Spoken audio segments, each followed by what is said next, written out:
let's switch screens here. We're about to bring Brian Robillard on. Let me see if I remember how to do this. He should be one click away here. 2 clicks. Hey there, Brian. How you doing? Good. How are you? Good, thank you. I'm really glad you're on tonight. Me too. Thanks for having me. Cool. Go ahead. So this right here is my 1987 Ski-Doo Citation. It was inherited from my grandfather. We used to ride around the fields on it when I was younger and everything, and I used to actually ride around with my grandmother on the back because she was too afraid to drive it. Nice. Yeah, we used to just drive around the fields here at my grandfather's house, which is actually the property I'm at now because my parents purchased it. But I had been interested in going to the vintage snowmobile events. Last year was the first year I was actually able to attend them, and I talked to my grandfather previously about bringing it, and he said, "Oh, I don't care. It's your snowmobile. Do what you want." Sure. So the next day I saw him, he started asking again, "Hey, so you're gonna bring the snowmobile to the show?" I'm like, "I don't know, Grandpa. Just talked to you about it yesterday." And he kept that up for a couple more days. So I decided I was gonna bring it no matter what. And a few days after that conversation, he actually passed away. This was in January of last year. Yeah. And then I went to the crane show in February, the first weekend of February. And luckily, I was able to attend that, and we all had a good time there. And more than grateful that I was actually able to get second place in my class. Wow. So that's amazing. So I'm sure he's looking down on all of that and being very proud of you, I would imagine. I sure hope so. Yeah, for sure. Now, Brian, before you continue, one thing I forgot to do is I wanted to ask our viewers to comment on this. If they have any questions for you or comments about the sled, or I'd like it if they could let us know whether or not they can see your sled. So anyone viewing this, if you could comment, we would really love it. And yeah, continue, Brian. I didn't mean to cut you off there. Please continue. Oh, that's okay. I'll actually do a walk around to the sled just so everyone can kind of see it right now.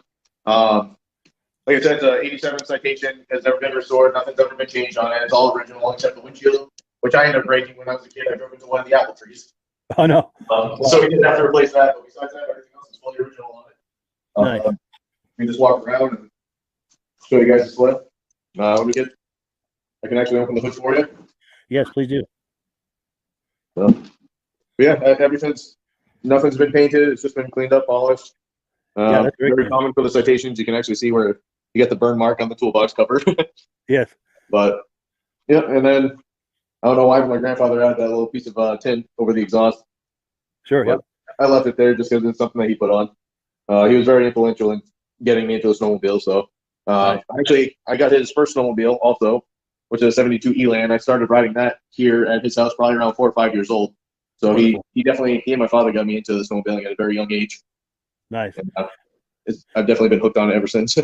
Awesome. Now, were they brand loyal to the Ski-Doo brand, or is that just coincidence that they were both Ski-Doos? Or they preferred the Ski-Doos, but my grandfather had the 72 Elan, 250 single cylinder, and then he ended up purchasing this 87 Citation. Right before I was born, my father bought an 88 Ski-Doo Safari 377, which I also have. Nice. So it's just what they preferred. Sure. I actually have, let me think about it, 2 Polarises, an Arctic Cat, and then the rest are Ski-Doos. Nice. So you've got a mix of them. Yeah, a little bit of variety. Nice. Oh, Jeff Nix is asking us how many miles are on this sled. It's very, very few. My grandfather never took it anywhere. It was just ridden around a 3-acre field, once a couple times a year. So it's very, very low on mileage. Very nice. Good deal. Yeah. Thank you, Jeff, for asking that question. We appreciate it. And I recognize you, Jeff, from other podcasts. So I appreciate you being a repeat viewer here. But yeah, please continue, Brian.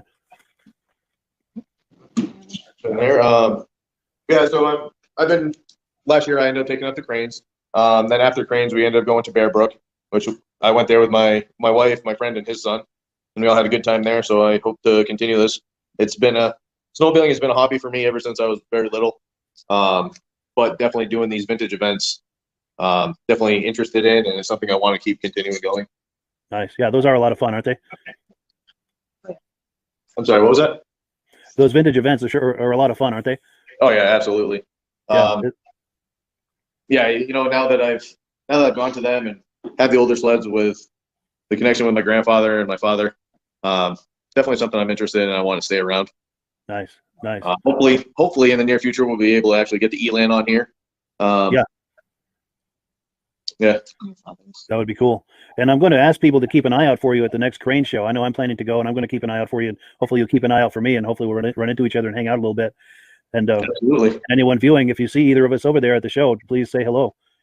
Yeah, the more the merrier. It's definitely a tight-knit community, and everyone seems to help everybody out, and something that you can definitely grow fond of. Yeah, for sure. It is addictive. You're right. Before we wrap this up, Brian, are you open to starting that sled up? Yeah, sure. I'll actually fire it up right now for you. Yeah, awesome.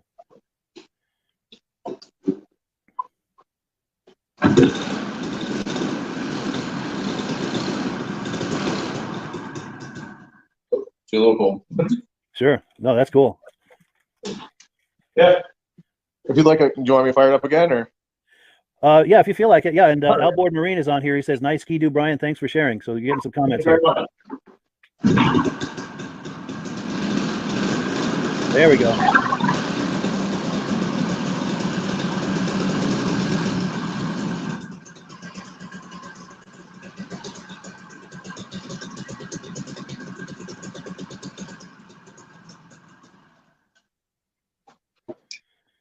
Good deal. Well, good. Yeah, I really appreciate your coming on, Brian. That's really fun to see that, and I hope you'll come on again and show us that Eland at some point and some of your other. Absolutely. Thank you very much for having me on and making me a part of this, and I definitely look forward to more in the future. Good deal. Yeah, I appreciate it, man. We'll be in touch. All right. Thank you very much. All righty. We'll talk to you later. Bye-bye. All right. Take care. All right, yeah, that was Brian Robillard, and thank you so much to Brian for coming on here live. He was our first live participant in this podcast, and not our last for sure. And I'd like to have him on again real soon to show some of his other sleds.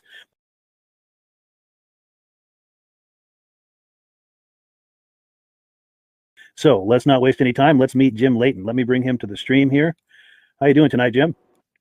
Good. How are you? Very good, thank you. I appreciate your coming on. Now we've been chatting. Go ahead. I'm sorry. Great event. Glad to be part of it. Well, glad. Thank you. Thank you so much. I'm glad to hear that. Now, you mentioned earlier you've got some vintage ski-doos you'd like to show us. Are you ready to give us some show and tell on that? Yeah, we can do that. I'm going to try to turn the camera around here so we can go through it. Sure. Remember how this is all done here in front? That's all right. Take your time.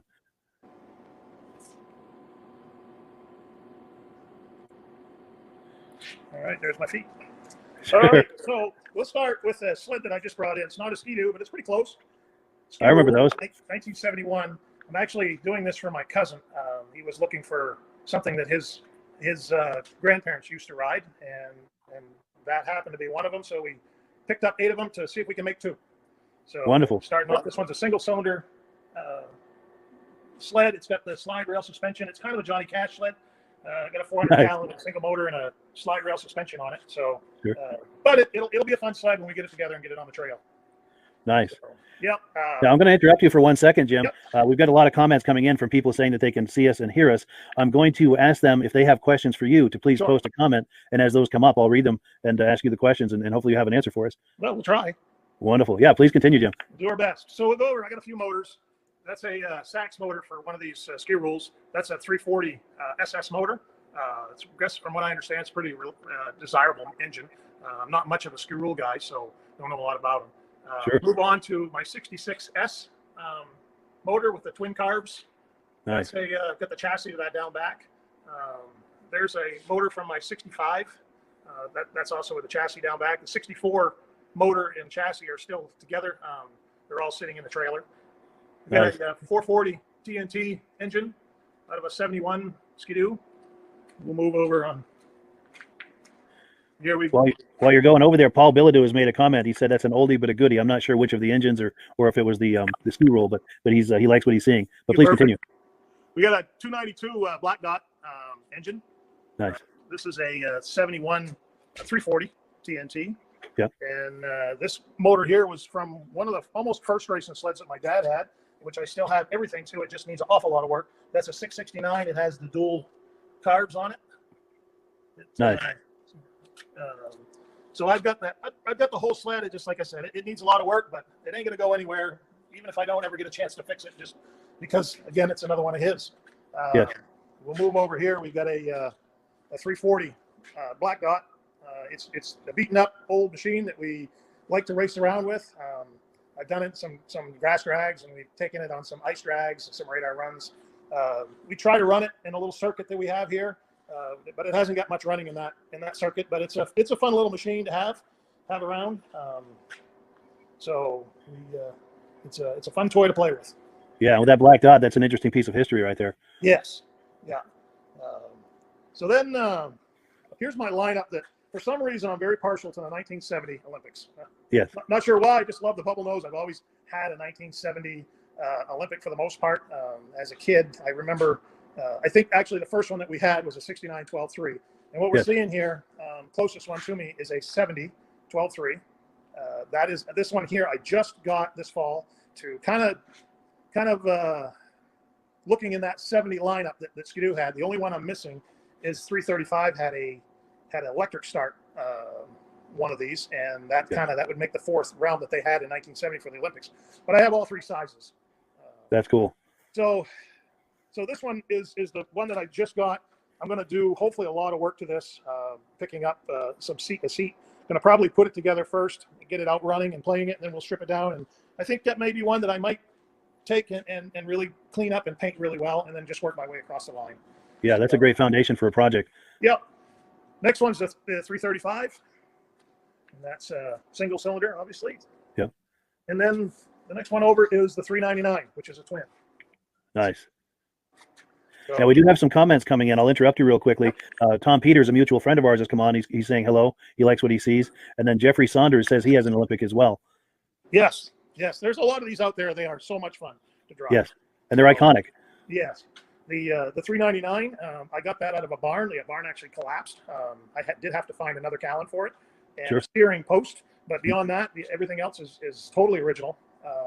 The 335 I actually found in town here on somebody's backyard, covered in an old tarp that had been sitting there for years. That kind of averted me. And then I found it when the wind started tearing the tarp apart. This one is basically totally original. And the same with the 12.3. What you see is what it was when I picked it up just this fall. Nice. So those are my babies. I really, like I said, I really like the 70 lineup. We have quite a few different sleds when it all comes down to it. This one right here I got, and I'm holding on to it for dear life for my granddaughter. Yeah. 71 kitty cat, hanging in the rafters of my garage. Wonderful. Still has the original seat on it. It's in pretty good shape. So Nice. Runs really well. So Now, Jim, is that the first year they made the kitty cats? What's that? Is that the first year they made the kitty cats? From what I understand, I believe that is the first year the kitty cat was made. No kidding. Yeah. Wonderful. Oh, Brian Robillard is on here. He's admiring your collection. He's a fellow Ski-Doo enthusiast as well, and he says he likes your collection. So please continue. Thank you. Yes. So in amongst those type of things, I like to kind of work my way around and have a few little toys of different sort that I can take to a show. And this is obviously probably things I've seen on the internet before, but it was something that came out of my head that a friend of mine helped me build. And essentially we took a little Murray mini bike. The front ski is often a 67 Skidoo drop down. The rear end is a double track, and that is often a Sears snowblower. No kidding. And the engine is often a big old, and I don't remember which snowblower, but the engine is a Kohler motor, often another old snowmobile. And we just kind of pieced it together and kind of made a fun little toy out of it. It's something that I can get on and drive around the grounds with at a show. And people just kind of look at it and go, wow, what is that thing? Yeah, I bet that gets a lot of double and triple takes. And yeah, that's truly unique. So that's kind of that's one of the neat little toys that we're working with. Wonderful. And Chuck Lako is on here too. He's saying nice collection. So we've got a lot of people on here admiring what you have in your garage there. So what I've got here tonight is a small handful of what we have between me and a friend of mine, and we're hoping to stick together a building locally here where we can house these things. Rather they look the way they look what you're seeing right now, or their sleds have been totally redone and look brand new. We have the kind of from one end of the spectrum to the other of something that we pulled off a rock pile to sleds that have been totally redone and brand new. And that is something that we're hoping to put into this. We kind of affectionately call it a museum, but obviously it won't really be a museum, but it'll be something that's local here for people if they wanted to come see it. But I think more or less we're really building it for ourselves to work on our sleds where we can all get together as friends and have fun and put things together. So we have some pretty unique stuff. My hopes is that maybe the next time that we talk, I can put together some of our factory race sleds that we have. And we can show those. We have some Blizzards. We've got some Arctic Cats, Snowjet, some different things like that they're pretty fun sleds. So the one of them is Tom Peters. He purchased it and rebuilt it. It's a 71 Blizzard 440. Sure. And the thing is literally brand new. It's never had fuel or oil in it. It's never run. When he rebuilt it to brand new spec and then left it Wow. on a stand. Never been started. So it's a really cool type of thing to have. It matches my father's 71 797 Blizzard, Sure. which you'll see when we do that. That's an original sled that he bought brand new from a local dealer when he was racing. And we'll go over that stuff at a time when we can kind of show those. Nice. Now we've got David Crawford on here. He's complimenting you on that Mini. He really likes that. And he's also wondering about this museum project that you have going. He's wondering where that is. We are looking to try to do something in Caribou, Maine. Caribou, Maine. Yeah. Wonderful. Wonderful. Yeah, and I hope you'll come on every now and then and give us updates with your projects and the museum project and all of that. We will. It's like I said, it's something that my buddy really is, he really enjoys it. He enjoys picking up these sleds and we all enjoy getting together and rebuilding them and riding them. And so it started out to be a workshop so everybody could be together, and it just turned into something that hopefully we're going to have the right building to kind of work on stuff, but also have everything lined up that, that it's all there. And if somebody wanted to come see it, we could open the doors up and show it off. Wonderful. So I imagine at first it would start as almost by appointment only, so to speak. And it at some probably point, would, yeah. And that Sure. may be all it is going to be. If we can even get there, that's our hopes. You got to find the right building and have the right, to be able to do that. Yeah. But we do have to have a place for our sleds because there's quite a few sleds. So he's pretty diligently looking for something or going to do something. So eventually I'm hoping we'll have something that we can share with the public a little bit more. Yeah, for sure. And if anybody viewing this knows of something in the Caribou, Maine area of a building that might be possibly suitable, definitely reach out to Jim and or to me even, and I'll relay that to Jim. Yeah. So this going back to talking about this sled right here, the Black Dot and the vintage racing. I think it probably for us here in Maine, it all extends to the One Lunger 100 in Turner, where they do the big single cylinder race every year that they've gone on Sure. for so long. And then there's a group that started a race circuit, and that race circuit has gone on for a few years now. And it extends from the single cylinders up to the twins and triples and whatever. And it's quite a circuit that runs from one end of Maine to the other. A lot of riders, a lot of fun. We jumped in on that a couple of years ago as a fundraiser for our cancer fund that we have in Limestone. So we've been raising money to help patients out that can't afford the gas, the hotel rooms, the food, the trips to go to Bangor, Portland, or Boston, or wherever they need to go. And we started that out and by doing a motorcycle ride, and then we got into doing a few other fundraisers, and then we joined in with this race. And actually this month here, we have dished out in the 5 or 6 years that we've been doing it, we dished out $100,000 in help for. Wow, that is impressive.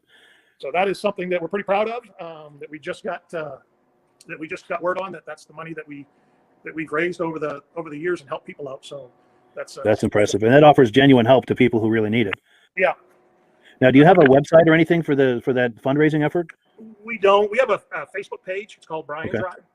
Brian's Ride. Okay. Yeah. So if someone is curious about that, search for Brian's Ride on Facebook if you're curious about that, and that would take you there. But I didn't mean to interrupt you. You've got a poster on the wall there. Please tell me more about that. Okay, so this poster's my father's Blizzard. I took this picture here when in 2010 it was sitting in the gravel pit down back of the farm, and then in 2018 is when my father first got his hands back on it after the Kiefers had restored it, and I got it back from the Kiefers after it was totally done, and brought it home and surprised him with it. And so he's standing by it when had been sitting forever, and then after the restore. Wow! So before and after. Yeah, that's an impressive restoration. It's a beautiful restoration. They did a wonderful job. Yeah, for sure. That's really nice. So if I can turn back around here, camera.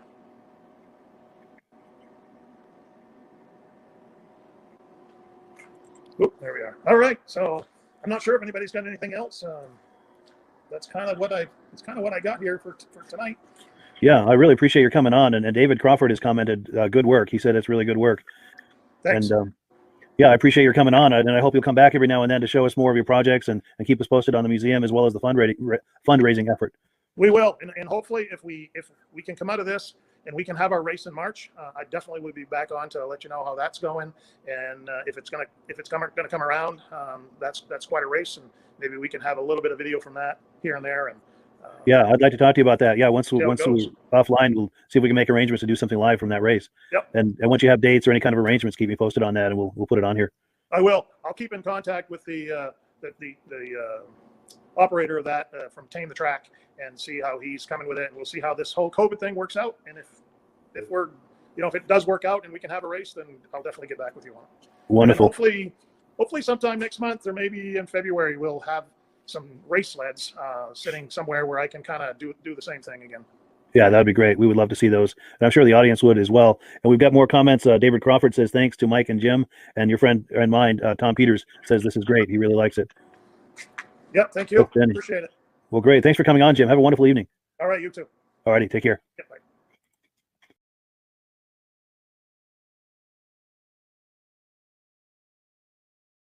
Let's bring him on right now. I'm getting him. Here we go. How you doing tonight, Remy? Can you hear me okay? Hi, people. Hi, Mike. Hi, nice to see you. I appreciate your coming on tonight. Now, Remy is Yeah. from Quebec. Thanks. And Remy has a website. I'm going to show you his website. It's a website called Bring Back the Ski-Doo Elan. And I think that's a great idea. What can you tell us about that, Remy? Do you want to tell us about your project? Yeah, it started this summer when I was building my four-stroke Elan, and I asked me why did Bombardier didn't make it again. And I think it's a good idea because the snowmobile are very powerful and not very adept for young people. And the Elan is 50 years old, and and people want them.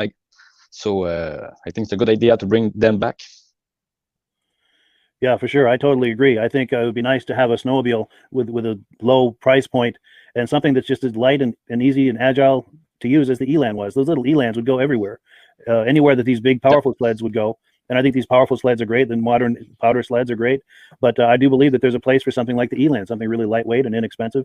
It seems like that would be a hit with the ice fishermen as well. Now, while we're talking about this, Remy, I'm going to pose a question to the audience to get some feedback. So to the audience that's watching this, tell me what you think. Would you like to see Ski-Doo bring back the old 1995, 1996, which is the last year of production? Would you like to see them just retool that model year and bring that back? Or would you like to see Ski-Doo reinvent the Elan and do a complete modern interpretation of the Elan? So I'm going to ask you guys to post your comments and see what you guys are thinking about that, and see if we can get some consensus as to which way people are leaning with that. And before we do, Remy, I'm going to ask you to hold on a second. I want to see what we've had come in for comments of people watching here.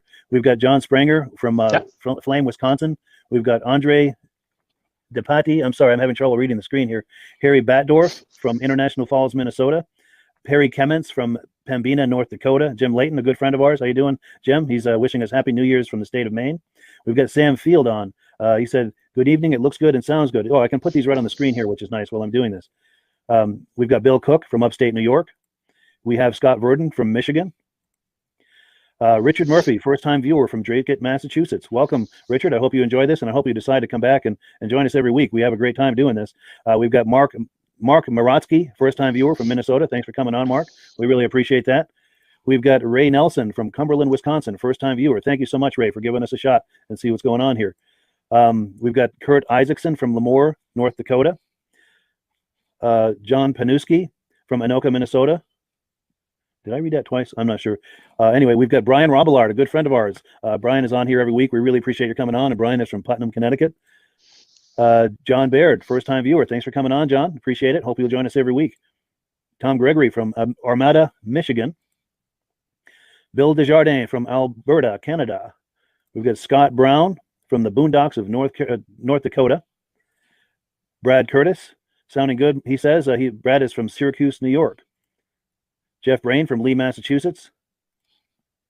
Cecil Fossil, first-time viewer from Northwest Minnesota. Thanks for coming on, Cecil. Appreciate your coming and checking us out. Lyndon Dewey, sounds good, from Stillman Valley, Illinois. Andre DePati from Quebec. Now, there's a fellow Quebecer there for you, Remy. So that's cool. We've got Jeff Nix, regular viewer, checking in from North Liberty, Iowa.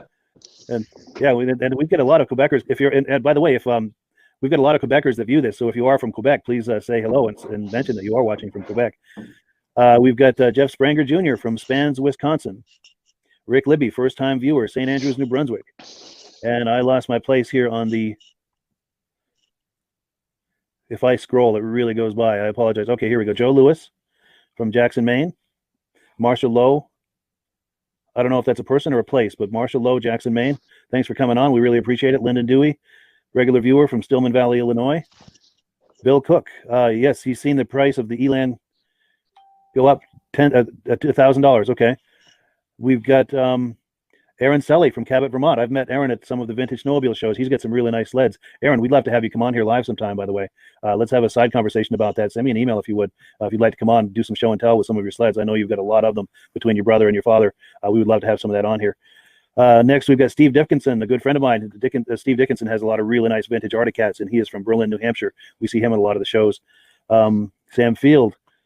Yes, okay. Sam Field likes the idea of the revamping the Elan with a four-stroke. And in a few minutes, Remy is going to show us his four-stroke project. I'm sorry, I can't talk tonight. Yeah.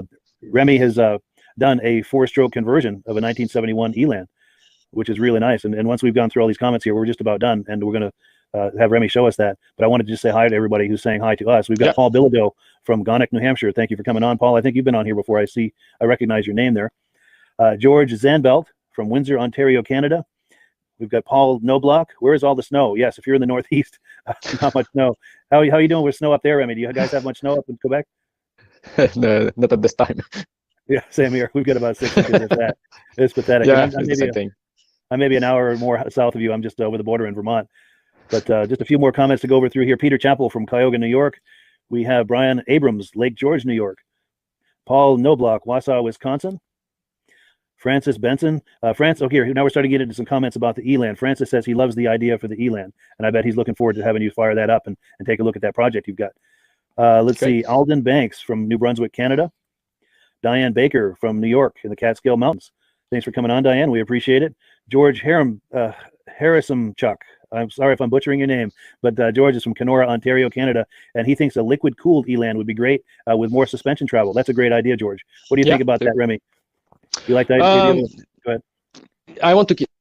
Yeah, it's a good idea, but maybe with the four-stroke, I don't think you need a liquid-cooled engine because this is a little sled that don't have a lot of performance, so heat is not a big problem with this kind of sled, I think. But it's because at the end, it's the weight of the sled count too. Oh yes, that's what accounts for the agility of the Elan is how light it was. Yeah, absolutely. Just a few more here. We've got Jamie Duffy coming on. We've got Rick Petrucco from Cortland, New York. We have Rob Ramesh from Ontario, first-time viewer. Thanks for coming on, Rob. Patrick Goodrow, a good friend of ours from Haverhill, Mass. Pat is on here every week, and we'd like to have Pat on to show us some of his ski-doos and talk about his racing history. We're going to have him on very soon, possibly even next week if I can talk him into it. Paul Bilodeau. Okay, here's some comments that Paul had about the Elan. He says, they had a lot of cool slides back in the 60s and 70s. They should bring them back at an affordable price. I totally agree. Richard Murphy wants to know where this show is based out of. I'm in the thriving metropolis of Derby Line, Vermont, right on the Canadian border, right on the Quebec border. If I throw a rock off the edge of my property, it'll land in Quebec. In fact, that's how close I am to Quebec. And I don't know if Remy would see that in Quebec. He's probably 100 miles north of me, but yeah, it's right on the border of Quebec. Rick Libby thinks a fuel-injected four-stroke Elan would be sweet with all the suspension upgrades. Yeah, suspension travel, I would think. A little more suspension travel than the old Elans. What do you think on that, Remy? Yeah, it's a good idea because the buggy system is a old system. It was a good system, but a bit too old, and we need more comfort on these little shed. And the front suspension have to be modified too. Yes, maybe some ski spreaders, and yeah, for sure. Yeah, and A-arms and sure. And we got Bill Cook on here. Okay, Bill Cook is asking, isn't that what they're trying to do for the kids with the 120s? And yeah, I think in some ways. What do you think, Remy? What's the question? He's thinking, as far as the Elan project that we're talking about, isn't that what they're trying to do for the kids with the 120 sleds, with the 120cc junior sleds that they've got? In some ways, I think that fills the Elan spot. But the nice thing I'm thinking about the Elan is that it was designed for adults and children. And I don't know. I've never ridden one of those 120s. I don't know how agile that is in the deep powder. Do you have any thoughts on that, Remy? Or? 120s. He talked about the track. Yeah. He talks about the track. Yeah, no, not a 120-inch track. About the 120cc junior sleds, the youth sleds. Okay. Wondering if that would. They are too small for an adult. Yeah. It's because they are very too small for an adult. Yeah, they're great for the kids though. But yeah, too small for an adult. And then we've got Ben Tucker for the kids. Tunbridge. For sure. Sure, Ben Tucker from Tunbridge, Vermont. So yeah, let's go back to our conversation, Remy. I wonder if you'd take us on a little tour of your Elan project that you have there. I think you're sitting on it, correct? Yeah, for sure. Just switch the cam. Sure. Okay. And while he's turning that camera around, I've got a link in the description Okay. if you'd like to check out Remy's petition. Yeah. So here's the engine. So I've just removed the 247 Rotax engine and put 13 horsepower. It's a Honda copy. So I've put a Comet clutch on it. Yeah. They are almost ready to put it right there, and it works pretty well. So you don't have to modify anything. And on the secondary clutch, I've put a Yamaha Bravo spring. They are stiffer, and you have a little better acceleration with this engine. And have welded an exhaust, and it goes right where the two-stroke exhaust go. Oh yeah. And that's very simple to do. There's a lot of more of thinking than making. Sure. Yeah, I imagine a lot of planning goes into that. Yeah, for sure. I can start it if you want to see it. Yeah. Yeah. Yes, please. Yeah. They start better. They start very better than the two-stroke. That's very smooth. Yeah, that's very smooth. Nice. Yeah, that's very smooth. And I have a lot more torque with the four-stroke engine. Oh yeah, more torque? Yeah, a lot more. So if you have to pull something like I do, I'm pulling a water tank for my sugar shack. Yes. And I will see this fall. This is springs. I will see the springs how it works with the water tank. Nice. And I bet that would be good for someone doing ice fishing, trying to pull a sled with all their ice fishing gear. I bet it would be perfect. Yeah, for that. It's the same things. Yeah. Wonderful. Well, good. Well, before we wrap it up, Remy, I'm going to show a video that you sent me of you riding this very sled. I'm going to show this to our friends. My speed record. Yes, that's right. Let's take a look.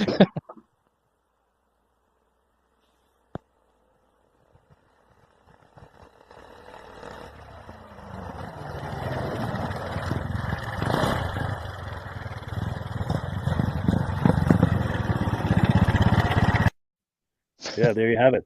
Well, cool. That was Remy on his four-stroke Elan project. And if you like the idea of Ski-Doo bringing back the Elan, sign Remy's petition. There's a link in the description where you can sign the petition, and he'll pass that on to the Ski-Doo people and see if we can't get something like that happening. That would be really nice. Yeah. Any final thoughts, Remy, before we go?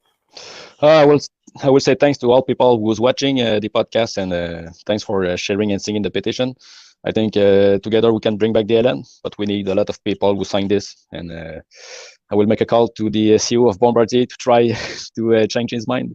Yeah, that would be amazing. That'd be amazing. I'd love to see that. And if they ever come back with it, we'll cover it on this podcast. Oh, for sure. Definitely. Good. Yeah, we'll have you on and we'll cover it. We'll introduce it together. Wonderful. Well, good deal. I appreciate you coming on, Remy. Thanks, Mike, and have a good evening. All right, you as well.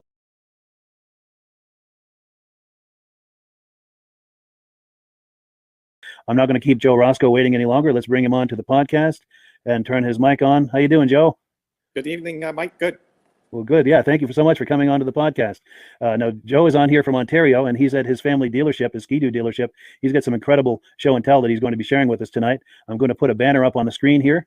This is the name of his dealership, and in a second here, he's going to turn his camera around and talk up what he's got going on there. And I'm going to remove this from the screen. There we go. Yeah, he's turning his camera around right now. Yeah, wait till you see, guys, what he's got to show us. This is going to be great. We'll go right to the gas tanks first, though, Mike. Yes, by all means. Okay, I noticed when you had it on, it was Joe's gas tank. It's not Joe's. It's Joe and Mike's, or Mike and Joe's, or Mike Orr is online. He's really the biggest contributor. Mike's done all the work. I just give him the work to do. So gotcha. Okay. But I'm glad you cleared that up. Oh yeah, no, Mike does a fantastic job. He's a perfectionist. So actually, Ken's online. This is one of Ken's tanks, the Moto Skis. Ken's invested quite a bit in it, and Mike did the tank for Ken, and it's perfect to a T, if you notice. Yeah, that's nice. Then in the middle here is the Blizzard bubble nose tank, and it's an exact fit, part numbers and all. And right here is the 72 Blizzard tank. If you look real close, I don't know if you can see it, you'll see the part number right in it. So yes.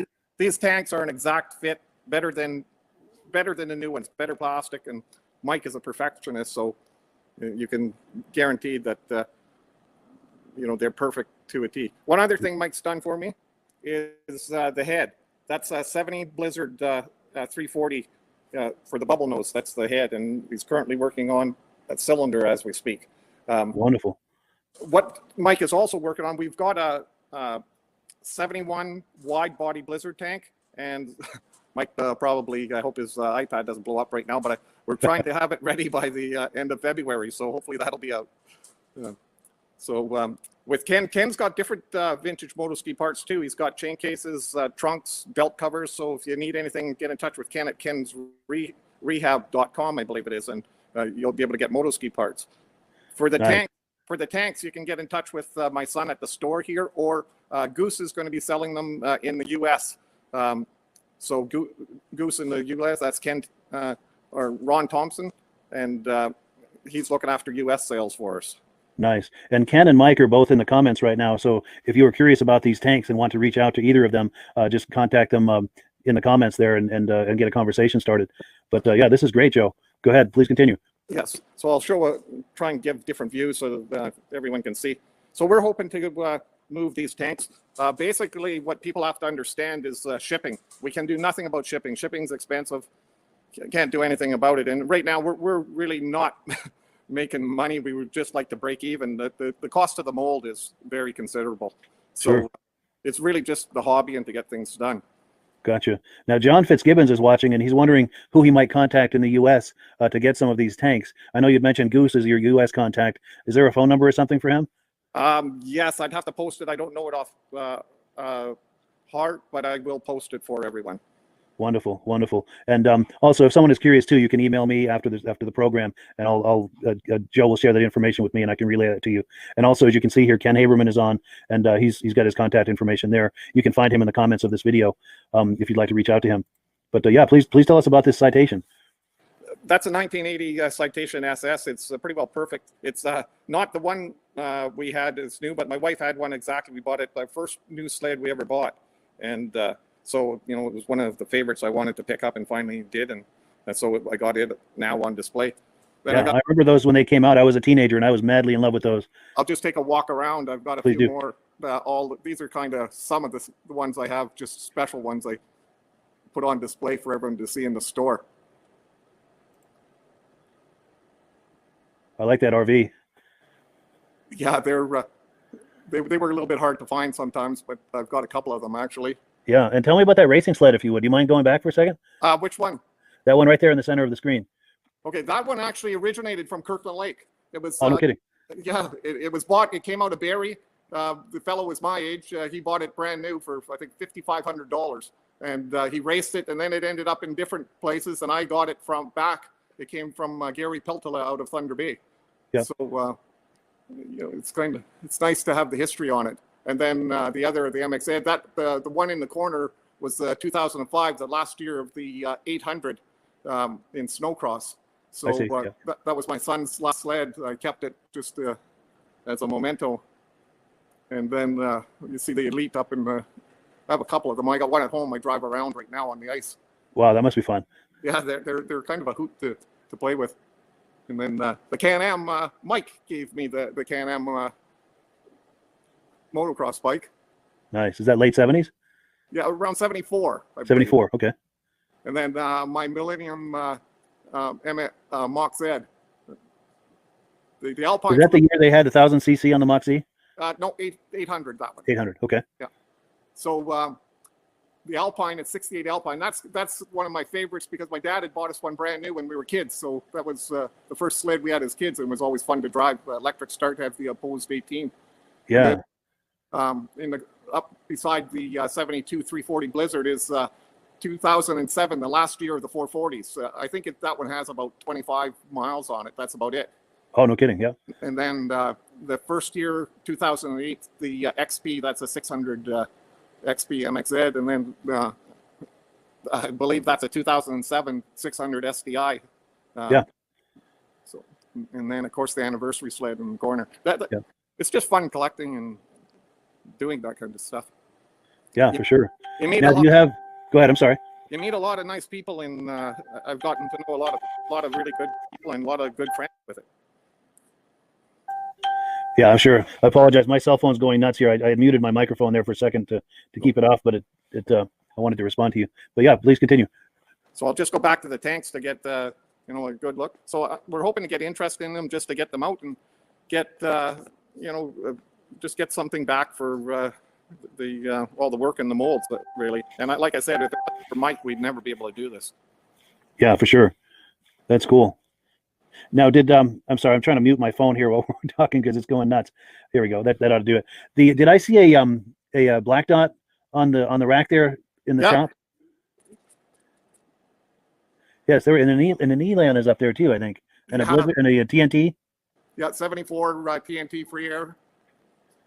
The bubble nose Blizzard, that's a 340 right beside it, and a 71 340 Blizzard also. Nice. Is it possible to get in a little closer on those? I'll try to. All right, don't trip or hurt yourself or anything. If you can't get in closer, that's okay too. But I just love to see those.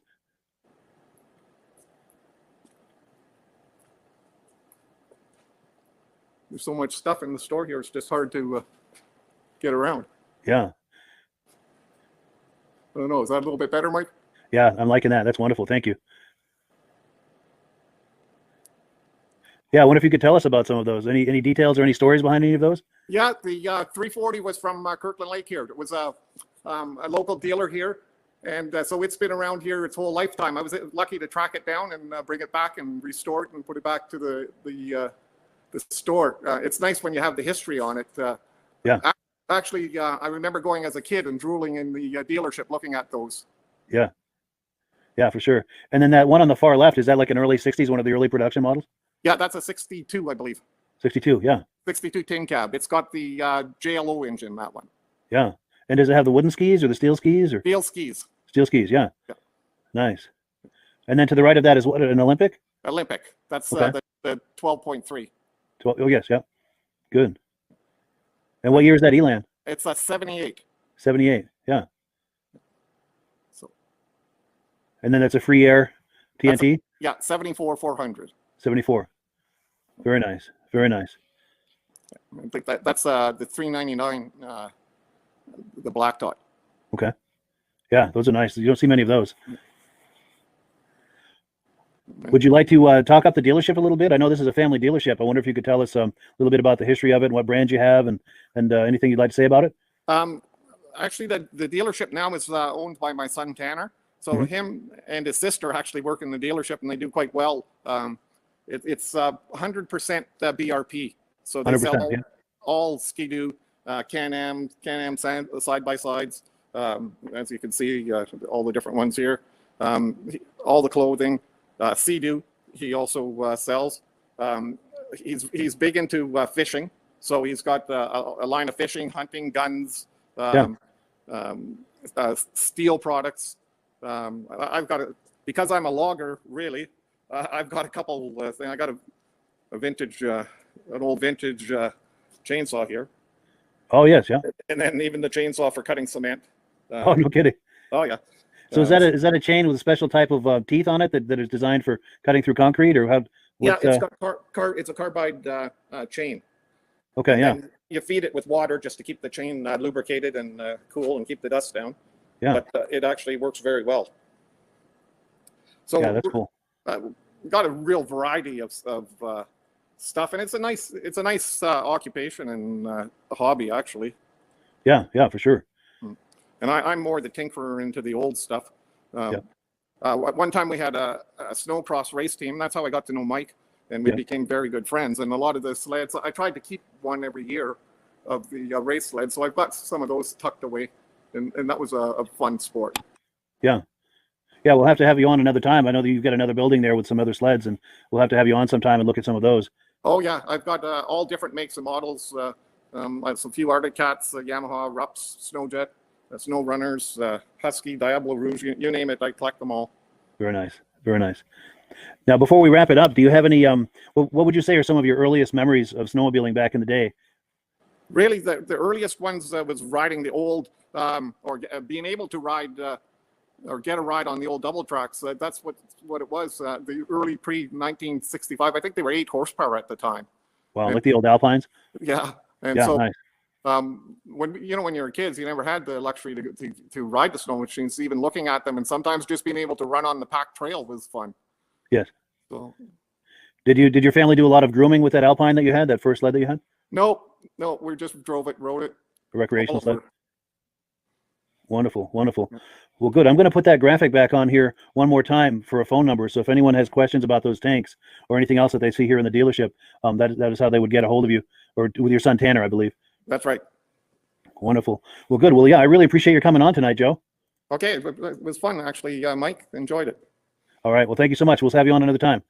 Thank you. All right. Take care. All right. Well, that was Joe Roscoe showing us his dealership, his showroom, and his tanks. And our next guest we're going to have here. Let's take a quick look at this real quick. This is the menu for tonight's programming. We're on number 2 now. We're about to bring on Luke Bristol for a look at his racing sled. Let me get him on. Here he is. And let me get his microphone on. There we go. How you doing, Luke? Good. You, Mike? Good. Good. Thanks for coming on. Now Luke is coming on from St. Johnsbury, Vermont, just about an hour from where I live up north in Derby Line. And we're in his shop now. He's going to do a little show and tell on some of his sleds.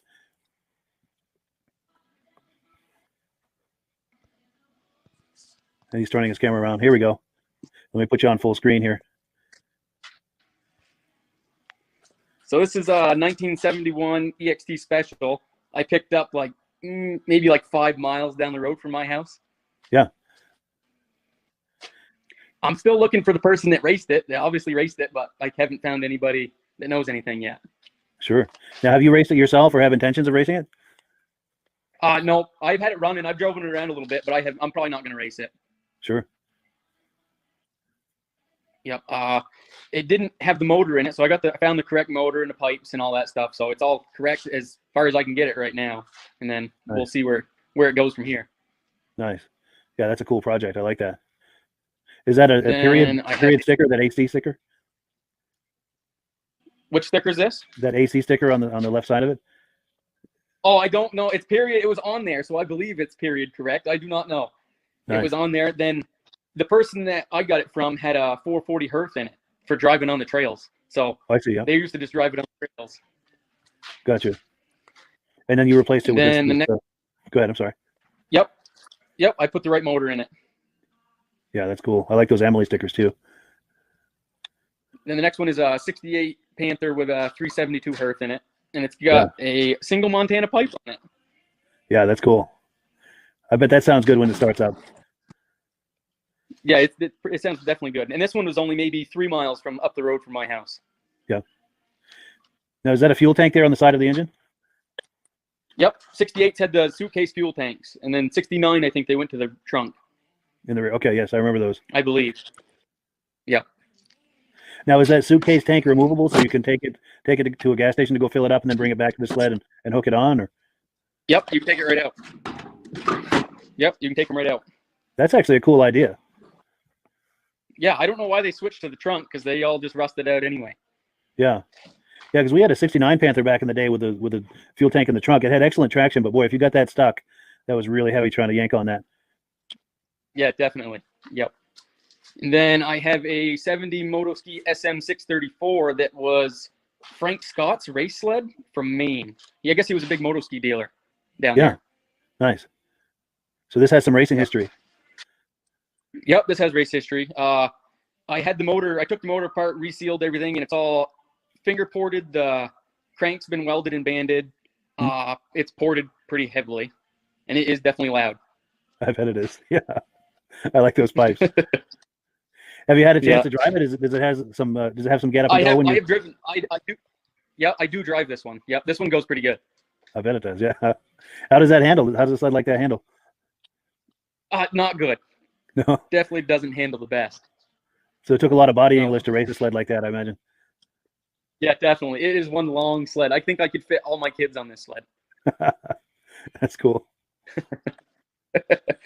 And then this is the sled I race still to today. 194 Hertz in it. And it's also got it's a 73 Lynx with a full rubber track conversion. So it's full rubber track, clip track, and then we race this in Lancaster, Lisbon, Maine. We do pretty good with them. Yeah. In fact, I've seen you race that. I've seen you win on that too. Yep. Very cool. In fact, you were Yeah, riding this that one's- they go the pretty day good. we met. The first time Yep, we met a few yeah, years ago, you yeah. were riding that. Yep, I remember coming off the track and you were standing right there. Yeah, I remember. Yeah, yeah. And I just happened to have the camera rolling too. In a few minutes, I'll roll that video too when we're finished here. But yeah, tell me about how you got into racing. Yep. How long have you been racing? Not that long. One of my buddies was doing it. Ryan Peterson has the same sled as this. We have two of these, and he Yeah. started racing years ago, and then he got out of it. And then I went to go watch him race one day in Lisbon. I was like, I'm going to get into this. Then we built two matching sleds. So these are identical sleds. Identical. And Wow. then, so I've only been racing 2017 or 16, somewhere in there is when I started, I think. Yeah. Very nice. And you're hooked at this point. There's no turning And back, then- I imagine. Yeah, no, there's probably no turning back. I got too many parts for it now. Nice. Nice. Go ahead. What were you going to say? A 76. And then, I got so many parts of that motor, I couldn't afford to get out of it now. And then I got a 76 340 snow twister. Very nice. This is definitely a fun sled. Yeah, I bet it is. Those won a lot of races back in the day. Yeah, I think they still do very good to the day, I believe. Yeah. Yeah, for sure. That's a really nice shape too. Yeah, it's not bad. The tunnel's been welded in the back, like typical. They always are. Yeah. But this one was only maybe 8 miles from the house. I don't travel very far for these. Wow, nice. Yep. Yeah, that's a sharp looking And then sled too. They really the look nice. Thunderjet. Yeah. Then the Thunderjet I picked up maybe 20 minutes north of here in a barn. And then it came from the person I bought it from, got it from Burlington. They got it from right out of Burlington, maybe in the 80s, I believe. Okay. But that one's fun. I take that out on the track every once in a while. Nice. I've seen you bring that to shows. I think I saw you riding that at the Washington show a couple of years ago. Yep.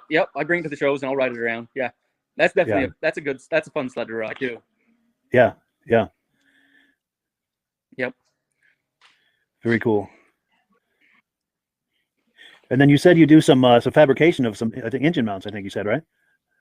Oh yeah. For the race sled, for my race sled, I've been making 194R aluminum motor plates. Or I'm in the process of doing a run of them right now. I'm thinking I can do, like, pricing wise, I'm thinking like $80, I think, shipped anywhere in the US is what I'm thinking on these. But I'm still working on them. They're still in motion right now, but they will be available soon, hopefully. Yeah, very nice. Very nice. In fact, I'm going to put your number on the screen here. So if someone is watching this and is curious about that, this is how you get a hold of Luke to speak to him about it. Yep. Good deal. And I'll take that off. But yeah, please continue. I got, what else do I got to show you? I got a 4-cylinder King Cat block, new old stock one that I'm looking for parts for, but yeah, that's impossible to find. That is cool. That is very cool. Yep. And then what else do I got? So these are all like for my race sled. This is all my Herth 194R cylinders that I got extra for. Yeah. So backup parts and then backup parts racing, to the backup you know how parts. racing goes. Absolutely. Yep. And if I had lights in my barn, I could take you out there because I got more stuff out there, but I'd have to wait till daytime. Yeah. Yeah, we'll have to have you on another time. Yep. Yeah, that's really cool. Yep. And these are the kids' sleds. Yep. Now, do your kids race those, or do they just ride those recreationally? Or They do.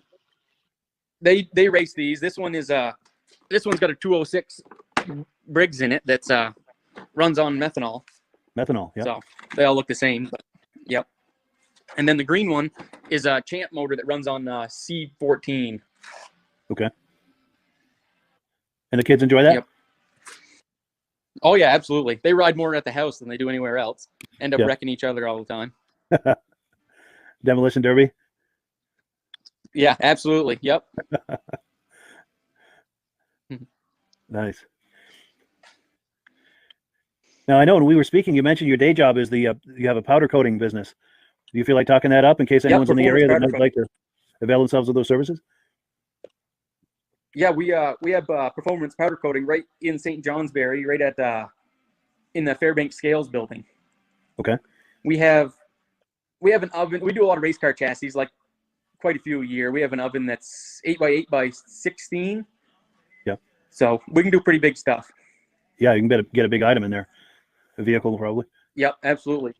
Yeah, that's cool. That's cool.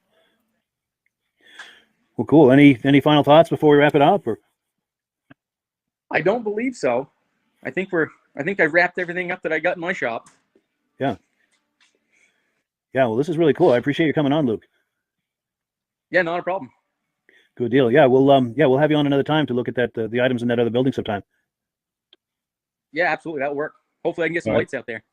Yeah, for sure. Cool deal. Well, yeah, thanks for coming on, Luke. I appreciate it. Yeah, thank you, All right. Mike. All righty, take care. Bye-bye. Bye.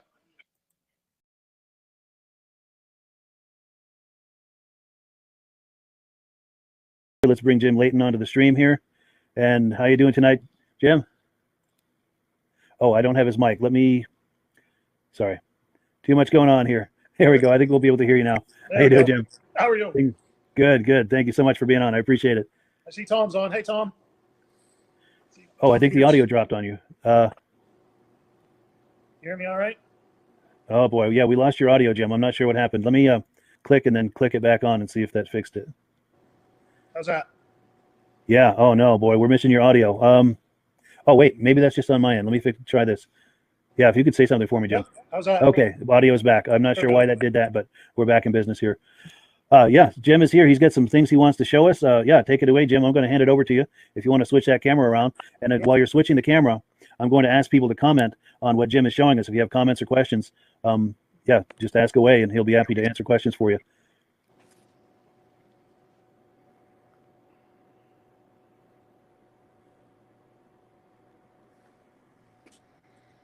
Here we go. How's that? That's perfect. Okay. I love that Mini. That's really cool. Yeah, we had that on last time, but it sits in my garage because I like to take it out and mess around a little bit. So this Nice. is just the ones that haven't seen it, just a little homemade. It's actually a Murray Track 2 mini bike. Took the tracks off on a little cedar snowblower and attached it to the rear of the frame of the mini bike. And then I got a ski off on a 67 Bombardier and shortened it up. We stuck it on. It's fun to take and just zoom around the shows, when we have them. It don't get out in the powder much, but it sure is fun driving around the parking lot of shows. Yeah, I'll bet it is. I bet that'll do some good donuts too. Can you do donuts on that? Yeah, a little bit. Yeah, Nice. little, it's always a work in progress, but it's fun. It's fun. Wonderful. So we'll move on to the within the collection here. This is the 1970 Alpine. It's a 399. We have 4 of these, and from 67 to 70. The 68 is the only one that really is not running. It's got a 399 motor in it as well, and it's stuck. Haven't really had time to play with it. The other ones are single cylinders. They're a tank, but they're a lot of fun just to go play with. So where there's not much snow out there right now, I thought it'd be fun to bring the Alpine out and just play around the fields and stuff with. Like the old song, it takes 40 acres to turn it around, but it's just a joy to ride and have fun with. This one has reverse. It's in pretty good shape for the year of it. Electric start. Nice. So, I remember seeing those back that's in the day. pretty good. Those were what would tow the groomers back in the early days of trail riding, at least in my experience of it. yes. Yeah, and it runs real well. Nice. So, I'm going to the fishing derby at Long Lake this weekend, and I'm thinking about loading this up and taking it to the lake with me, and just go out and hang out and drive around and watch people fish and talk to people. And not much of a fisherman myself, but I do enjoy going up and hanging out with people and bringing stuff like this to talk about. Nice. I would imagine that would be a real conversation starter, having that out there with the ice fishermen. It's amazing how many people will come up and want to stop and talk to you. Nice. Now, the people that see it, do they know what it is, or are they, what the heck is that? Some people do. Some do. Most are kind of, they look at it and can't quite figure it out, and especially the younger ones. But a lot of the people that are up there fishing, they've seen them before somewhere. Maybe have never seen one in person, but especially this old. I know that there are 2 guys at the lake right now that are fishing, and they got like a 1984 and 85, I think is what they have, Alpines. Right. They're up from downstate somewhere fishing, and that's what they brought up. So I'm kind of anxious to meet them. Yeah, for sure. And you're right. I mean, back in the day, it was a common sight to see these, but today it's not something you see. No. No. Yeah, so it's got to be a real eye catcher, I would think. Yeah. And I think Jack Ulch, who's I don't know if you can see on the lower left of the screen there, he says it best. He says he wants it. Yeah. There's usually when people see him, especially when we hook the ski boost up to it, and you haul it along with this and have the ski boost hooked behind it, it really makes a show. Nice. And Jack Ulch is also asking, is that a 640cc in there? This is a 399 version. 399. Nice. Yeah. I think the 68. I'm not sure if that was an original 640, but it has a 399 motor in it right now. But haven't really had time to pull that motor and do anything with it. And then the other ones are all single cylinders. Gotcha. So, yeah. Now with those single cylinders, do you find it's enough power to move a machine like that, or does it work for it? It works hard, but it does the trick. I've never really had it out the single cylinder ones out in the powder, and I don't really dare to take this out in the powder either because I don't want to get stuck. But you do a little vintage trail riding, or you go out like now when you've got 6-8 inches of snow and ride around, and it works real well. But they always used to take these things out and break trail with them. So yeah, I don't feel like getting stuck. Yeah, no doubt. That would be a beast to try to get unstuck, especially if you're by yourself. Yeah. So one of the other things that I've got that I just kind of brought in, and I'm trying to decide what I'm doing with it, and I've asked for some help online and got quite a bit of help. I knew that this machine that you're seeing here, the yellow, I knew that it's a black dot chassis, 1970. Yeah. And in 1970, they made two versions, which was a 340 and a 340 and a 292. So I really, without a tag on this, I didn't know exactly what it was. And with some help from some friends around the vintage snowmobile world, basically looking at the double roll chain and the 16 tooth sprocket on the front tells them that it's a 340 black dot chassis. So nice. I've got most everything to build this 340 black dot, and so I brought it up with the rest of them and said it's time to see what I can do with it, get it cleaned up, and maybe start restoring it. Wonderful. So this is your next project. That's it. Well, it's one of them. Yes. Good deal. We did talk about that screw last time I was on. That's still sitting here. I'm waiting for the motor to. I got a buddy of mine that's trying to get the motor cleaned up and get it firing and running right. That's a 1971, I believe. I'm not familiar really with the screw rules, but as I mentioned last time, it's kind of a Johnny Cash sled. It's got a single cylinder sled and a 440 chassis and a 300. It's a slide suspension, but just something that we were putting together for a buddy of mine so he could have something that his grandparents used to have. Nice. And these are all parts, according to the song, that have been snuck out in a lunchbox, right? Yeah, that's right. Yeah. Nice. A lot of time. So I don't know if there's any questions before I move on to the next one.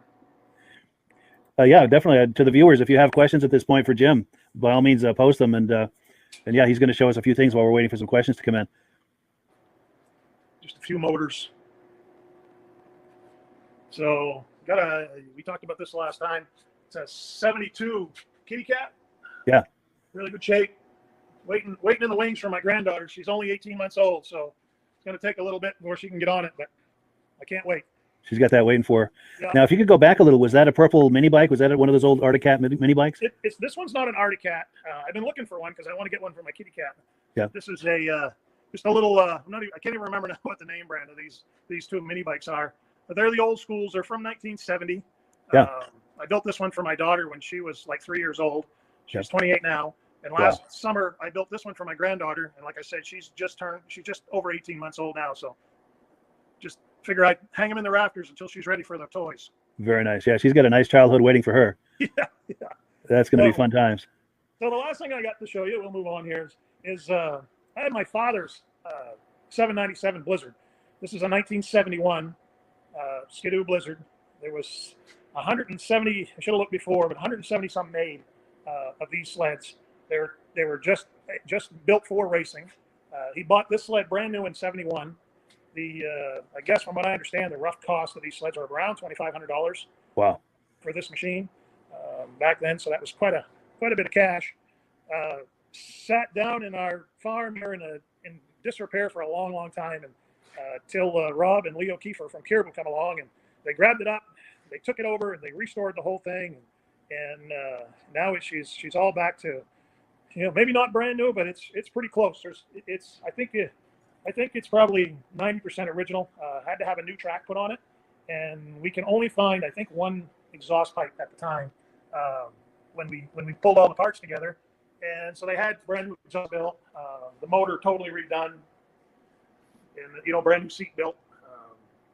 So this is his. This is my father bought this sled originally, and he's 91 years old now. And this thing right here, if I was gonna, I really love the 1970 Olympics, but this thing here is right, it tugs at my heartstrings.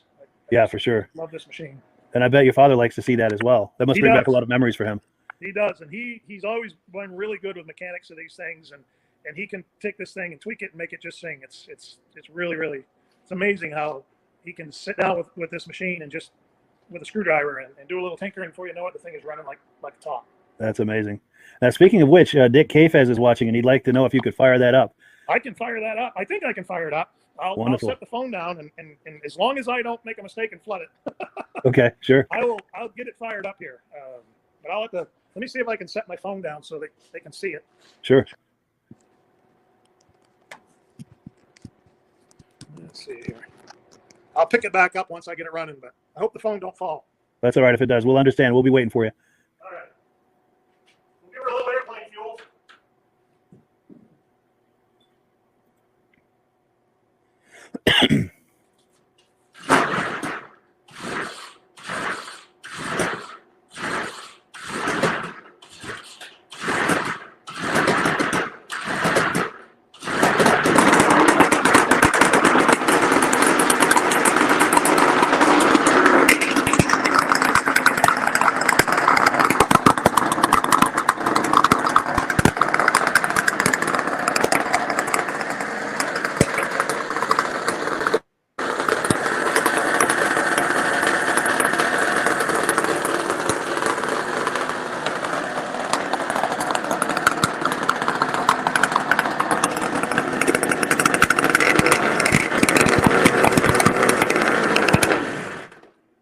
Now if I can hear again. Yeah, I bet that's loud in that room.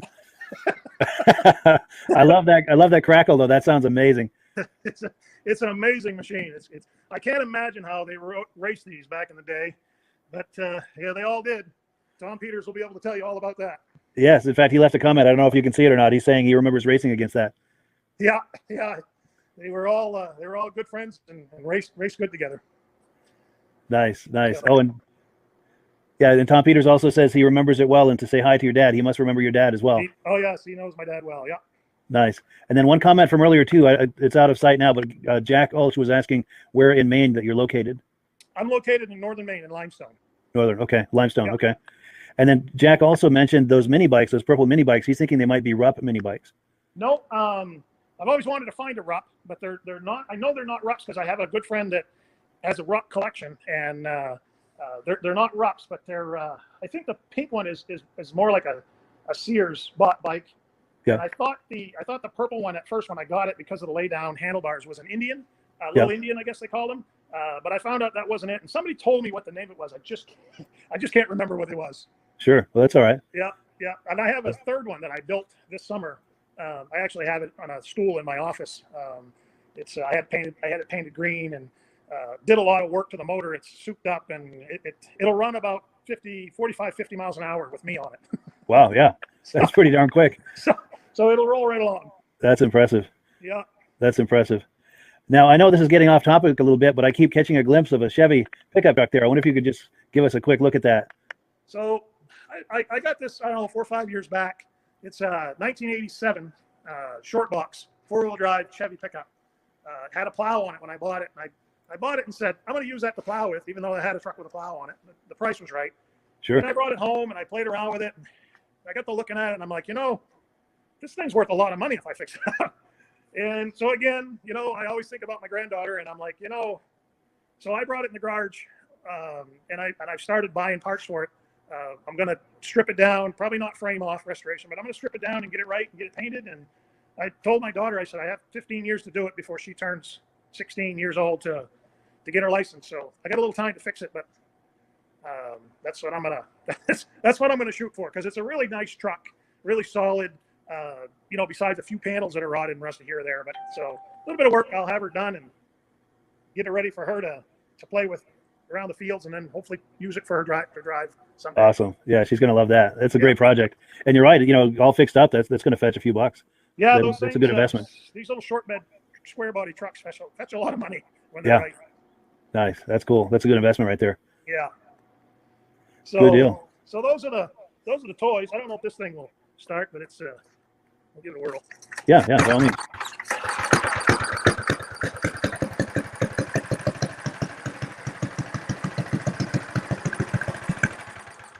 So they're all That's running cool. tonight. That's cool. That's One of these days, Jim, if you ever have a chance, if you've got that out in the yard, that mini right there, I would love to see some footage of that. If you ever have that out in the yard, One of these nice days there, what I'll do is and we can I'll share have the somebody footage on video me, and I'll the send it future to you. podcast. Yeah, I'll do Oh, that. did we lose the audio, Jim? I don't Oh, know. I see what happened. We lost. I don't know what makes that audio go away. Okay. Yeah, I think I have your audio back now, Jim. Okay. Yeah. I'll get a video of that sometime. Send it to you. Yeah, that would be amazing. Yeah. That would be amazing. Well, cool. Any final thoughts, Jim, before we go? Or No, I just appreciate you having me on, and where I can't get out and show my toys off to anybody because there's nobody doing shows. This is a good chance to chat with people and see what everybody's got out there. So yeah, for sure. Really enjoying it. Well, I appreciate that. And you're right. It's a nice way for people to share what they have in this pandemic situation without putting yourself at risk. Right. And we can see what people have in different parts of the country and Canada, and it's just a wonderful way to see what people are doing in this hobby. It is. So thank you very much for letting me come on. Well, my pleasure. Thanks, Jim. We'll have you on another time. I really appreciate it. Yeah, we'll pick up some more sleds and show you some more stuff. All righty. Take care.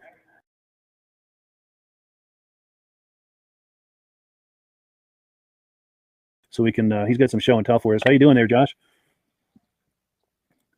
Good. How are you? Good. I really appreciate your coming on tonight.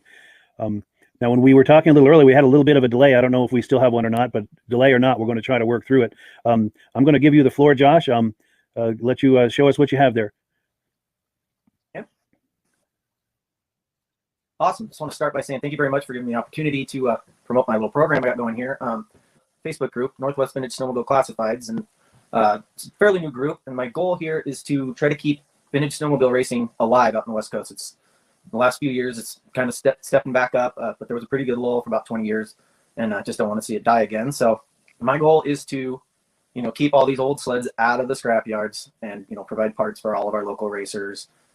And I plan on helping out with some youth programs here. We've got several youth riders that, we want to keep them going up through the classes. So my plan here is to, in the next couple of years, get a bunch of good groups together, do some raffles, provide funding for some of these kids, provide some sleds. I've already pulled a whole bunch of sleds out of junkyards, done a lot of restoring on them, trying to get them out to the kids to race. And, redone quite a few sleds here in the last 2 years. I'm fairly new to the racing on my third year, but really, as all you guys know, it's very addictive. So I've built quite a quiver of sleds here now. And, we have a really good race program up here. I'm actually up at Priest Lake is where I live. We have a race program. It's called the Vintage Snowmobile Racing Priest Lake. They have their own page. You guys should check that out. Unfortunately, this year, all of our races were canceled due to the COVID restrictions because we are on federal land. But my plan here is on the 20th, I will be racing in Grey Eagle, Minnesota. Then after that, I'll be in Detroit Lakes, Minnesota. So that'll be fun, kind of a trip for us. A few of the racers here are all going to go down, and we're really looking forward to it. Wonderful. But got a few sleds here. If you guys want to check them out. Yes, absolutely. While you're turning that around, Josh, I'm going to put a graphic up so people can see the Facebook group that you have. It's a really good Facebook group. If you like vintage sleds, do check that out. And he's got his camera turned around, so I'm going to give the floor back to him. By all means, continue, Josh. All right, so this is my IFS sled that I'll be racing here in Minnesota next week. It's a 1980 TXL 340 chassis, fully modified, kind of into a cloned RXL. A lot of work was done to this. I actually bought this out of Michigan here last year. I'll be out testing it on the local lakes this weekend. Sled really hooks up and rides nicely, but really enjoy this sled. Yeah, that's a really sharp looking sled. It's a fully modified Flannery engine. That's a fully modified Flannery engine with Troy Pierce pipes. And, a bunch of Troy Pierce work done to it. So looking forward to running this one. But I also run a few. I'll turn around here. Here's all my stalkers and some projects. Like my kid runs this little 120. He was looking forward to racing this year. Unfortunately, it's not going to happen. But sure, next year is another year. And then I got then Ticer, Exciter, then Project TX, and then a TNT that I was turning into a oval sled. Kind of quit on that when the races got canceled. I'll get back to it. Sure. My spare RSL hood back here. Yeah, that's nice. Yeah, and then back in the race trailer here. That's pretty much what I have. Yeah, that's really nice, Josh. I appreciate you sharing that with us. Yeah, that's cool stuff. So how long did you say you've been racing? You're racing the whole circuit basically across the northern US or the Midwest and the West, or? Well, I've raced once in Oregon this year so far, and then everything else has been canceled. So I'll be heading to Minnesota on the 20th to race 2 races there, 2 weekends back to back. Yes. And then one of my race buddies just got back to Eagle River. He raced in the World Championships, and won his class in 300 super mod. So he'll be at Minnesota as well. Nice, nice. Yeah, I wish you guys the best of luck with that. That's really exciting. And when are you heading for Minnesota? Yeah, You're out west now, right? Are you in Washington or Oregon or? I am northern Idaho. Idaho. Very tip of Idaho, Okay. on the Canadian border. So we'll be, my trailer and sled will be leaving here on the 15th and heading that direction. I'm flying there on the 18th. Gotcha. And I'm sure you probably told me already that you're in Idaho, but the audio is kind of cutting out and there's a bit of a delay. And I apologize both to you and to our listeners and viewers that we're having trouble with the audio, but it's still nice to have you on and see what you've got there. You get some really nice sleds. Well, thank you. Well, cool. And yeah, before we finish, I'll just put that graphic up again of that Facebook group that you're doing. And I encourage people to visit his Facebook group. There's a link to it in the description. By all means, check him out. If you want to look at sleds for sale and sleds wanted or want to post in there, it's a great place to post some vintage sleds. But go ahead, Josh. Were you about to say something? Oh, yes. I was just going to let everyone know that these races will be live on Central Minnesota Pond Racing's Facebook page, too, if anybody wants to Oh, watch. yes. I've been carrying that feed sometimes. Yeah, that's great. That's good. You're going to be a part of that. And when you see Mike Mahar, do tell him we said hello. He's a good friend of ours. He's a good friend of this program. Yeah. Me too. Nice, nice. Yeah, he's a great guy, isn't he? Perfect. And we'll have him on this program at some. Well, cool. Well, yeah, I thank you so much for coming Sounds on, good. Josh, and I wish you the very best with your racing career, both this year and years to come. Appreciate it. Thank you very much. Appreciate your time. All righty.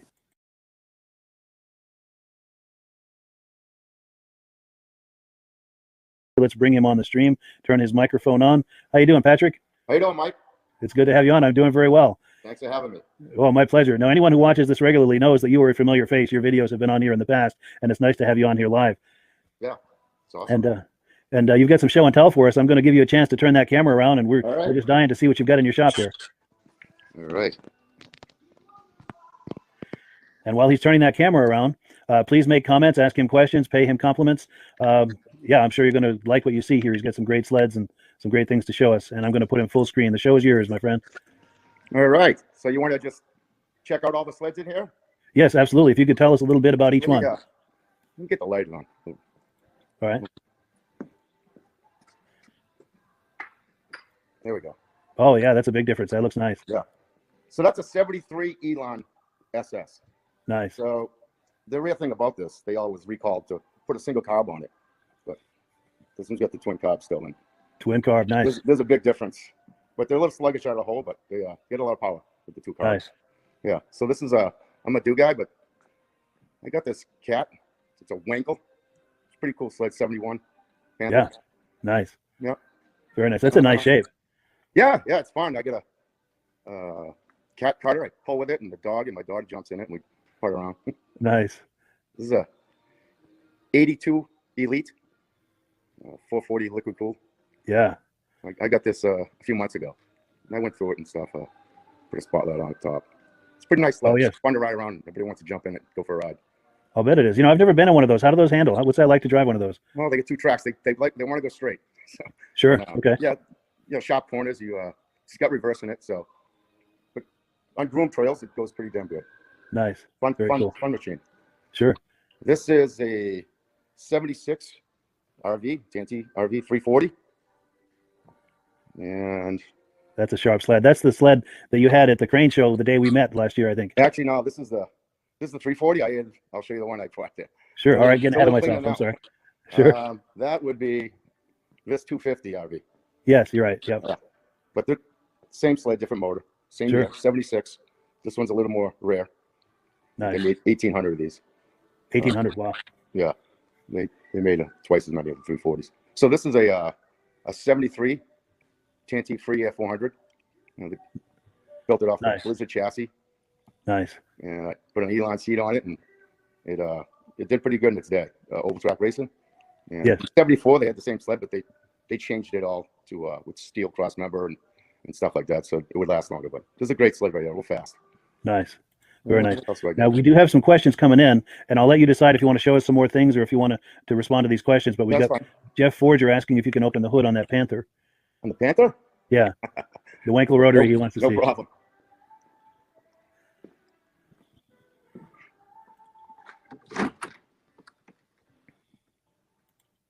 It's got leaves and everything in there.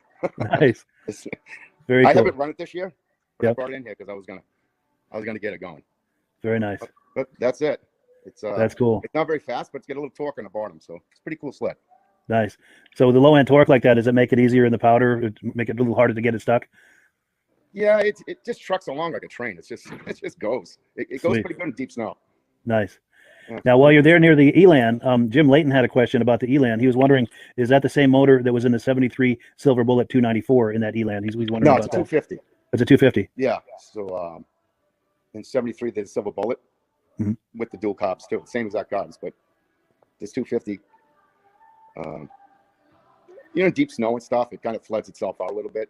Sure. So they recalled them. They put a single carb on them. Gotcha. Very nice. And then Alden Banks is saying that he likes that 400 TNT free air, which I have to say that is a sweet machine. That's my favorite. Oh, it is. No, the 250 wins every prize, but this one never does. But this is my favorite right here. So Yeah, my those have a brother lot of Leonard character. used to race this back in 73, I guess. Yeah. 72, 73. It's real fast. It's really light. The handle's awesome. Nice. It's so light because everything's aluminum, so it's a pretty cool sled. Yeah. Yeah. Now, John Spranger Jr. has said that he used to race a 73 free air, and he says they were great sleds, so he agrees with you. Oh yeah, yeah. They got the they call it Kelsey. Kelsey Hayes disc brakes. Yeah. 74 to put the cable brakes in it. It's got the hold on, yes. Look at big Tilson's in there. Yeah. It's got the cross members aluminum. Yep. So people that trail rode these things, they all bent and broke. So they usually welded in there, but this was a good one that never broke. They didn't do much trail ride with this one. Nice. So they didn't beat on that one. No, every other one I've ever seen was always, welded up and stuff. So this is pretty Yeah. good. That's And cool. Do you want to see the 292? Please, yeah. So this is a 71 292 TNT. So my dad, my brother, and another guy, they used to race this, not this sled, but the same model, on Star Speedway every weekend. They got a lot of trophies with it, but this is a different sled. I just got this one, went through it to remake what my father had. So pretty Yeah, cool that's a sled. nice way to preserve those memories. Yeah, yeah. So this is was in the paper back then, and there's my father's race sled with Andy Gonis driving it. Wow, and that's the same sled. Yep, Gonis No kidding. Star Speedway. Yeah, it's pretty cool, and that's my father that owned it right there. So cool Wow. stuff. So this guy that raced it, he passed away, but he gave me that clipping. Wow, that's cool. So yeah, it's pretty cool. Very nice. Very nice. Now, Jeff Forger has a question. He's wondering, what was the TNT with the triple in it around 76? He's wondering if that was a 773 or was that possibly a 797 like that sled that was on here last week?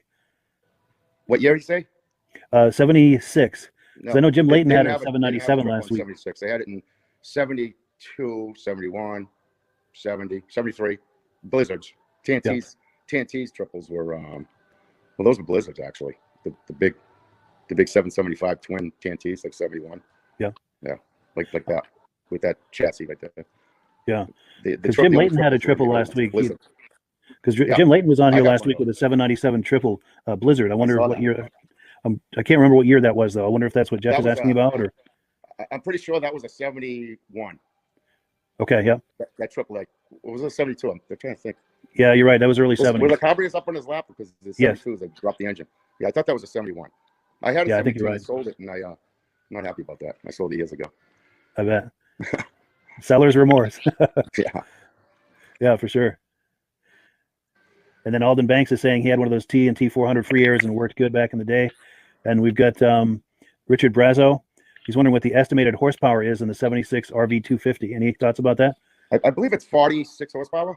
46, yeah. Yeah, and I think the 250 is like 43, but when you drive them, the 340s feels a lot more powerful than the 250. You can feel the difference. Yeah, Sure. this one has 48, I believe. 48. The TNT 400. Nice. Yeah. So that moves right along, I can imagine. Yeah, this thing's fast. Nice. And then Jim Layton is confirming that was a 1971 last week, that 797 Blizzard. Yeah, I thought the motor was up. It was up. Yeah. And then Aaron Sully is complimenting him on the nice sleds. Yeah. A lot of work. I got these all. They weren't that good of shape when I got them, but we worked hard on them. Yeah, they're looking fine right now. Yeah. Now, in previous conversations, you'd mentioned that you'd done some racing in the past. I wonder if you could give us a few highlights on your racing history. Yeah, well, I drag raced. I started drag racing probably late 80s. Like, yeah. In the 90s, I started like getting real serious, traveling. And yeah, I stopped racing in 2013 or something, like 2014. Yeah. Yeah, so I got up. So I raced stockers in the 90s. I got improvers. I built a bunch. So that's that was my Pro Stock 1000 right there. Oh, yeah, look at that. I won some national events with that. Yeah. Epping, Ohio Snow Bash. Yeah. I went to Canada and raced. That's another sled I built. Nice. Yeah, I built a bunch of race sleds. And those trophies up above, are those from showing the sleds or racing the sleds or a mix of both? Or? They're mixed in. Yeah. The plaques are mostly from the stock sleds I raced in the 90s, Northeast Grass Rags. The trophies are mixed, kind of radar runs and all the big races I won, like national events. I didn't get no trophies. Right. Got money and stuff, but Money's always good. yeah, I get some trophies from like Ohio Snow Bash. We got some trophies up there from them. Nice. But yeah, it's fun. Very cool. Now, can you give us a close up on that clock? What's that? Can you give us a close up on that clock? Oh, the old Rotax. Oh, look at that. I think it's like it's an early 70s. I don't know if it's a 335 Olympic motor or couldn't even be a 292.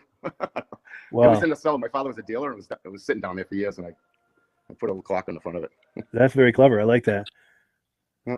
Very cool. Now, your day job, Patrick, you have a small engine repair shop. And, Yeah. I know you're in Massachusetts. I wonder if you could tell us the town that you're in. So if anyone's in the area, that they might try to patronize your shop if they're nearby. Yeah, Haverhill, Mass. We do lawnmowers and snow throws. I used to do snowmobiles, but I'm too busy with mowers and snowblowers, so that's what I do now. Nice. Yeah. Nice. And if anyone right now. Yeah.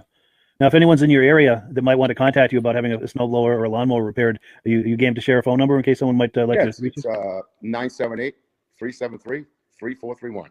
Yeah. And we're 2 weeks behind. 2 weeks behind. Yeah, I bet this time of year with the snowblowers. Yeah.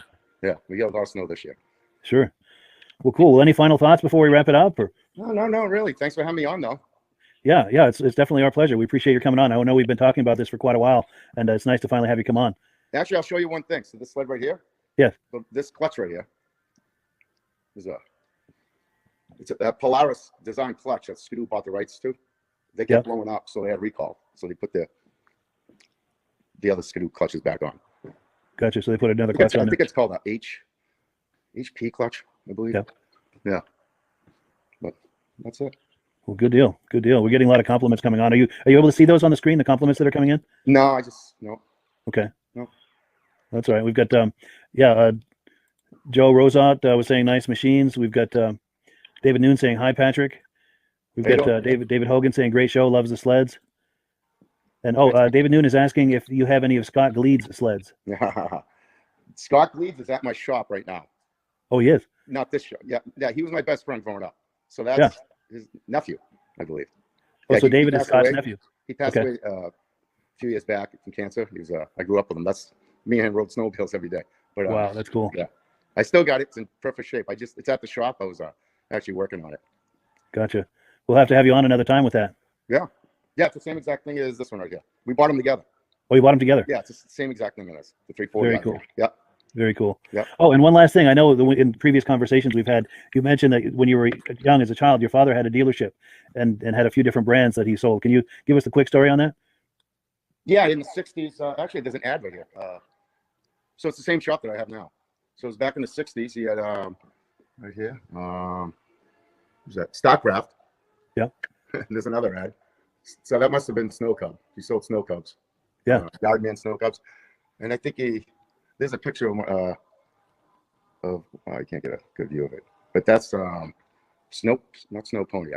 Geez, I forget the name. But then he got Skidoo in 71, I believe. And that was till like 75. Yeah. Yep. Nice. Good deal. Good deal. Well, yeah, I really appreciate your coming on, Patrick. All right. Well, I loved it. Thanks for All having right. me. Me too. All right. We'll catch up with you soon. Take it easy, bud. All right. You too, man. Bye-bye. Bye-bye.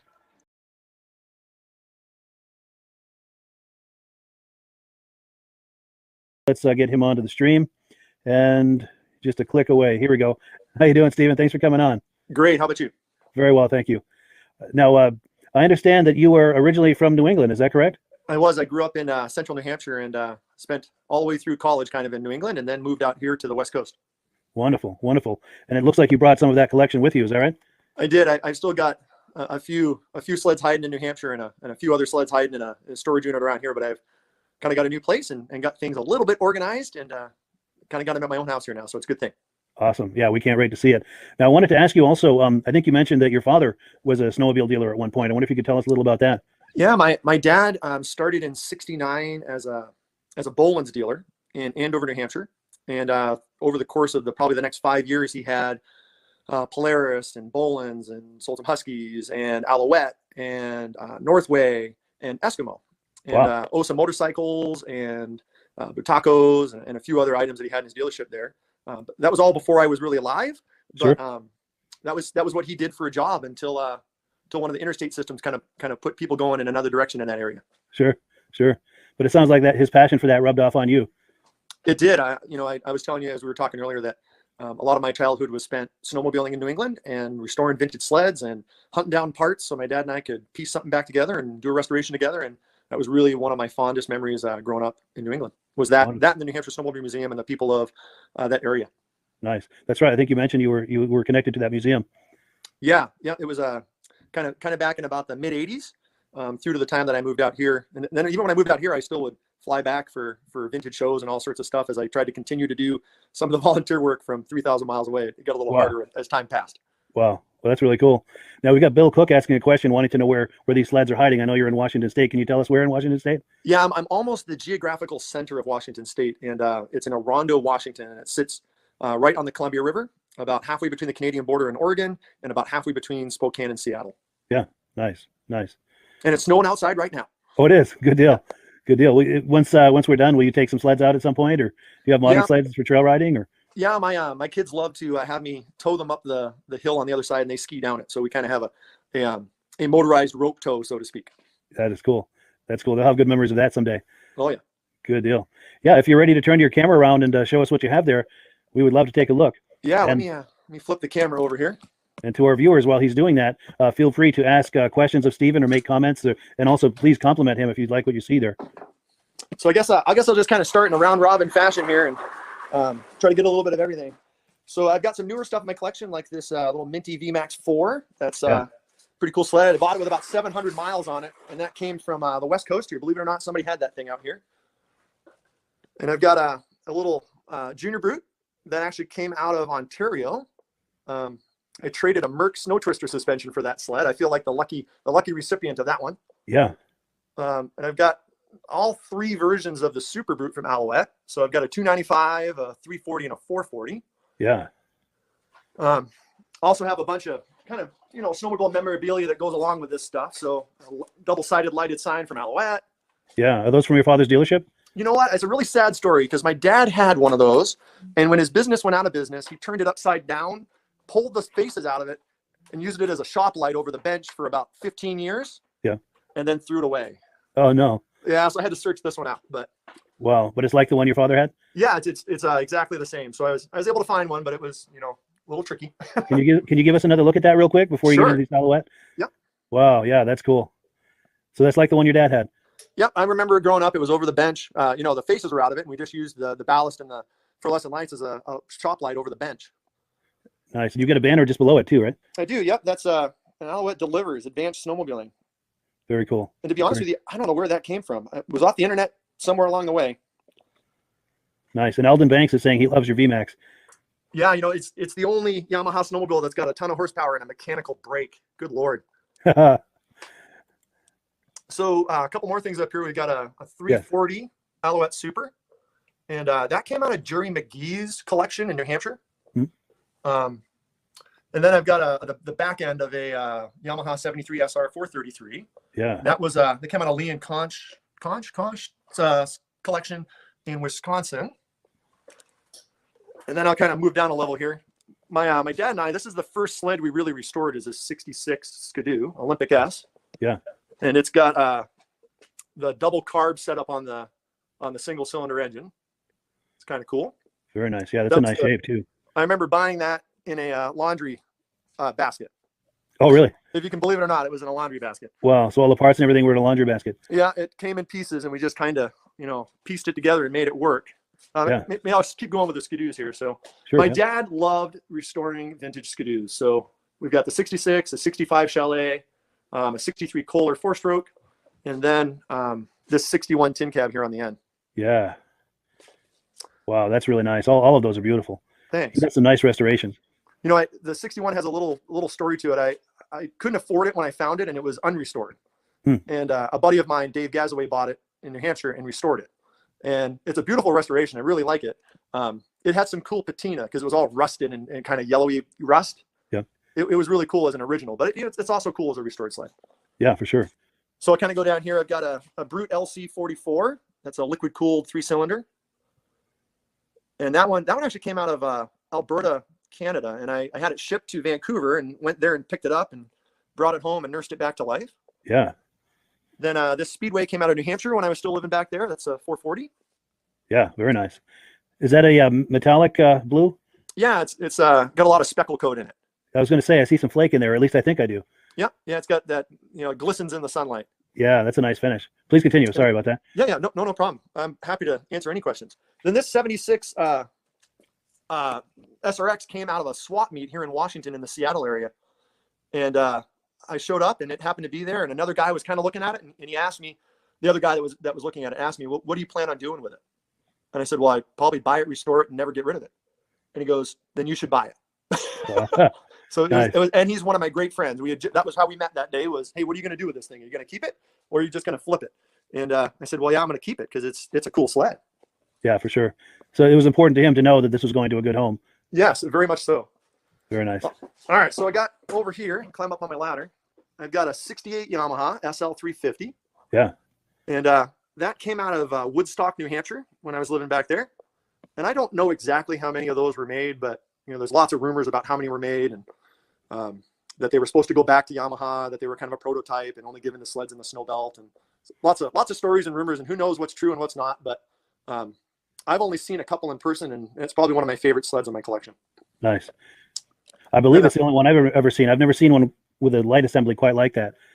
Yeah, it's quite neat. I wish I could get to the other side. It's got twin carbs with some big they almost look like aerosol spray can caps on the end of the carbs as air cleaners. Okay, yeah. It's a pretty neat sled. It's interesting to see the progression between 68 and 69 and what stayed the same and what didn't. It's kind of a neat pivotal couple sleds. Yeah. It's true. At that time, the late 60s through the early 70s, a lot was happening with the technology and design of snowmobiles, for sure. Right. Oh, for sure. Is totally right.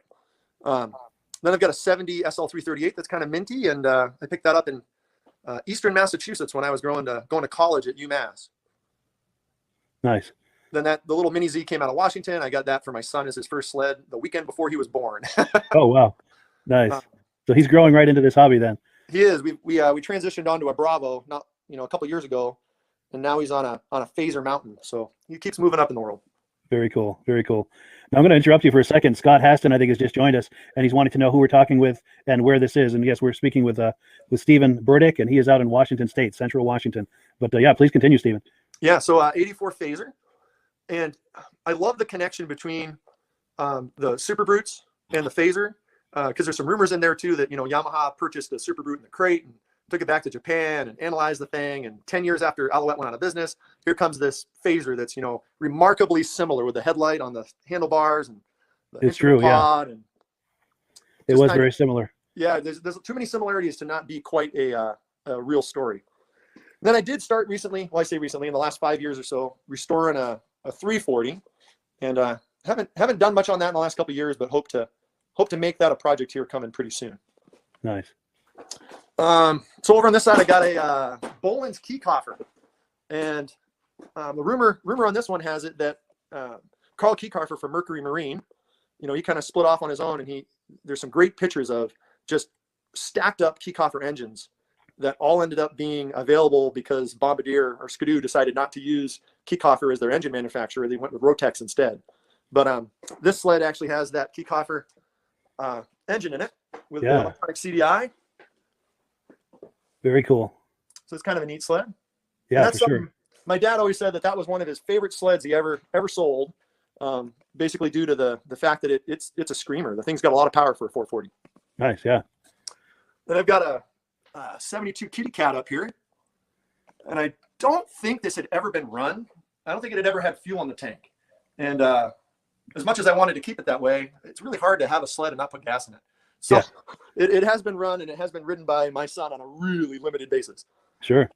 Now that wheel kit, is that for driveway driving?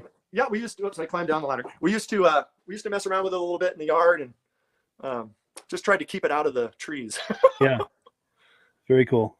Now Scott Haston is asking, how many square feet is this building? Oh, it's actually the garage underneath my house. So it's it might be 1,000 square. Yeah, it might be 1,000 square feet. Nice. I've tried to maximize my space by having pallet racks and having a little forklift here to be able to pick things up and put them on racks. So very cool. Yeah, that allows you to get maximum use of that space, which you're definitely doing. Yeah. So this is an Alouette Silver Cloud, and it was Alouette's version of a rotary sled. So it's got the 295 rotary in it. Yeah. Very cool. And then let's see here. Got a big Yamaha dealer sign. Nice, yeah. And a horrible story about a broken Yamaha dealer sign. Oops. But I got 2 good panels in it now, but a horrible story. Wow. For another day. Gotcha. No problem. Oh, I like that Yamaha. Yeah, and this is a great runner. I really actually enjoy running this one.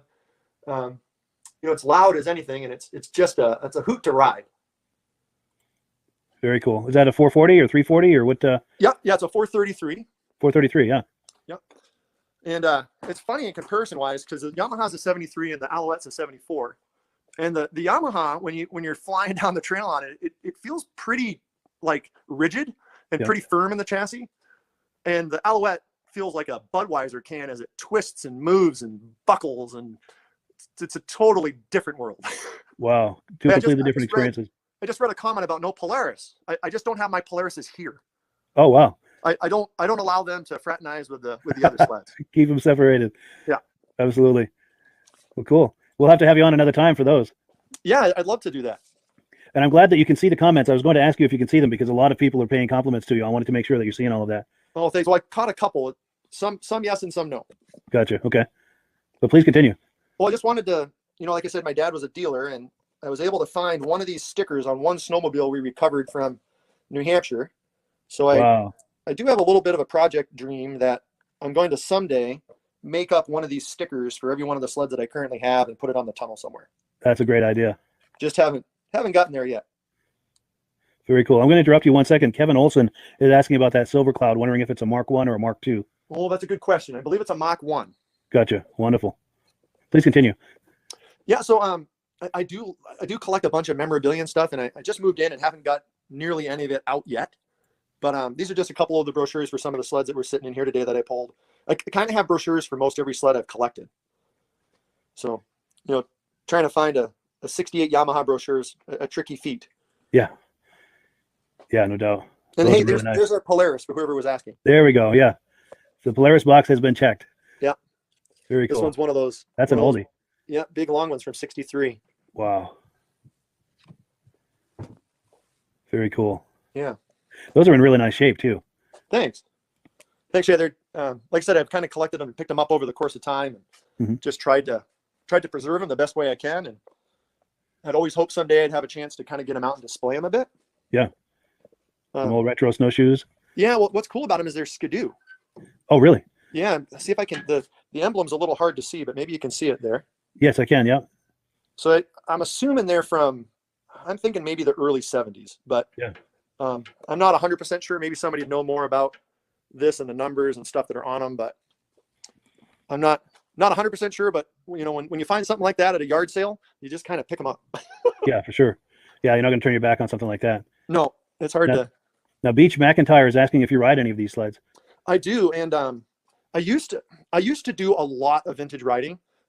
My parents had a big chunk of property in central New Hampshire, and every single year, everything would get run, just to exchange the fuel. And when I became a dad and I had a family, all of a sudden the possibilities of getting every vintage sled in our collection out and running it every year kind of died.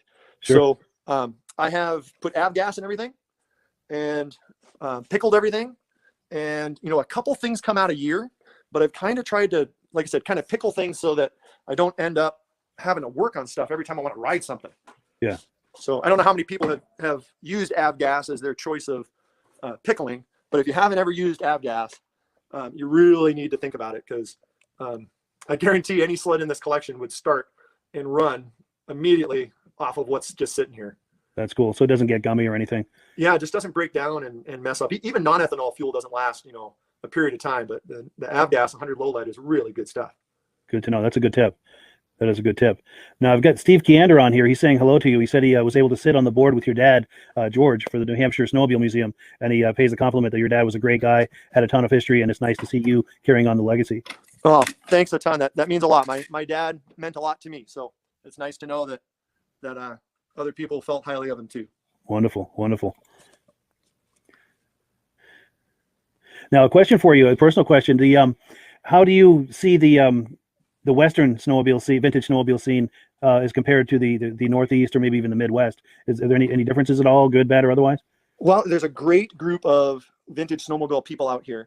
I would say that we are not nearly as close together geographically as people on the East Coast or people in the Midwest. So, some of the people that I enjoy hanging out with vintage sled-wise live 6 hours from me, but are still in the same state. Wow. So the physical distances become a challenge on occasion. Yeah. But a great group of people, and there's really an emphasis on vintage rides and doing that sort of stuff right now, which is pretty fun. Yeah. They've had to cancel most of their stuff this year due to the COVID stuff, but it's fun to get together and hang out and ride old sleds and mess around and make new friends, So is this an active club that does vintage things, put on vintage shows and rides and so forth? Yeah, it is. It's the Pacific Northwest Vintage Snowmobile Club. Yeah. And they're pretty active. We have a couple, large snow show sort of stuff, like the Puyallup Snow Show, which is the Washington State Snowmobile Association. They put on a big, new sled show every year, and they always give us space to display snowmobiles. And there's one in Spokane as well. It's just, it's kind of neat. There's a little bit of an affinity and a love for allowing people to display and show old stuff. That's cool. And you're right. Like you said, it's a great way to find these other people that are interested in the same hobby and strike up relationships with them and stay in touch with them. Right. Yeah, for sure. Because it's one thing to enjoy this hobby on your own, but when you have friends, like-minded friends, it really makes it so much more fun and interesting, because very often they have sleds too, and it's fun to see what they have, and they like to see what you have, and it's just a really good time. No, I totally agree. And I've been lucky. When I moved to Washington, I ended up finding a couple really good snowmobile buddies that are just within 30 minutes of me. Perfect. And one of those buddies helped me house most of this collection until I found a garage that would house it for myself. So he's a great friend. Wonderful. Well, that's cool. That's cool. Well, we're running out of time for this segment, but did you have any final thoughts or anything else you'd like us to see before we wind it down? Well, I've been just kind of walking around here showing different angles and different things, but if anybody had questions or wanted to know any more about something, or if I thought I knew where some parts were or something to help with the restoration, I'm always happy to kind of help out with that stuff.